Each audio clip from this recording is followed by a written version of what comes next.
Sir अगर ऐसे करेंगे तो हम भी नेक्स्ट टाइम इनकी बारी में बोलते रहेंगे।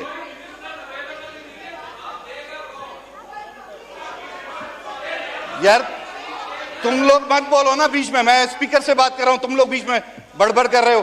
तुम्हारी बारी में हम लोग खामोश बैठे हुए हैं। इनके बाप के नौकर तो नहीं लगे हुए यार। Order in the sir house. गलत है ना, हम लोग सुन रहे हैं उनकी बात तो वो क्यों नहीं सुन ऑर्डर रहे? In the house please. भाई नो क्रॉस टॉक प्लीज। आप ये इस तरह होगा फिर हाउस एजन हो जाएगा, फिर आपको बोलने का मौका नहीं मिलेगा। तो काइंडली प्लीज शोर ना करें, अपनी टर्न पे बोलें, जिसको मिलेगा आपके कोलीग को मिलेगा, आप उनको पॉइंट्स बताएं। जी खत्म करें। मैंने अपना पॉइंट आपको दे दिया, आप मुझे ये बताएं रिस्पॉन्ड कौन करेगा? ठीक है जी, शुक्रिया जनाब स्पीकर साहब। अच्छा आपको इसके बाद आपको दे रहे हैं।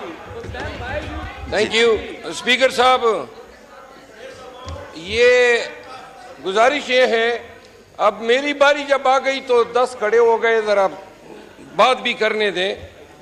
जनाब speaker, Iranian president has been completing his trip to Pakistan. The nation has yet to hear from the government spokesperson as to what has been the outcome of the parleys between the two states about the Iran-Pakistan gas pipeline. Mr. Speaker, Pakistan's gas reserve can cater to a need for about 12 years. The total gas reserves, Mr. Speaker, I solicit your attention, please. Janab Speaker, थोड़ी सी तवज्जो दरकार है। Our gas reserves can cater to the nation needs for 12 years.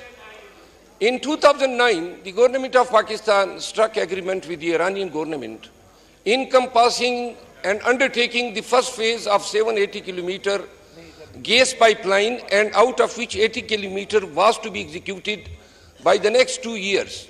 Despite the lapse of more than 16 years, the government of Pakistan has yet to materially come out with a plan as to whether the government is proceeding ahead with what was decided in the year 2009, number one. Last month, Donald Lu issued a statement threatening Pakistan that it has to go and abide by the sanctions which the American government has imposed over Iran. Now, the president of Iran is here, and the Iranian parliament has pressurized the government that if Pakistan fails to complete its part of the agreement by 2024, then we have to pay a penalty amounting to £18 billion. Now, when the president of Iran is here, and we welcome the visit of the brotherly Islamic country head, at the same time, the Pakistanis need gas supply, and through Iran gas pipeline, we expect that it will be at favorable rates, number one, and the supply will be firm. Because obviously, we are sharing the border, and almost 780 kilometers of the pipeline to the Gwadar will not encompass more length than what length has been consumed by the Bukti areas to the Lahore.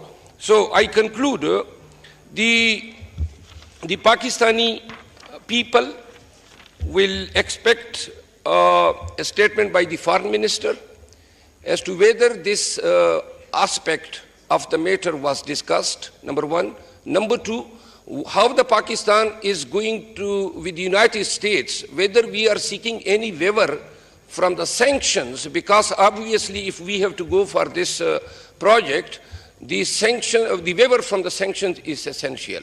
So through this house, I request that if the government can please elucidate and inform the Pakistanis as to whether the Pakistan is going ahead with the Iran gas pipelines, or in view of the statement issued by the Donald Lu last month, the Pakistanis should forget about the Iran gas pipeline, and after 12 years, right from today after 12 years, Pakistanis will have no gas whatsoever.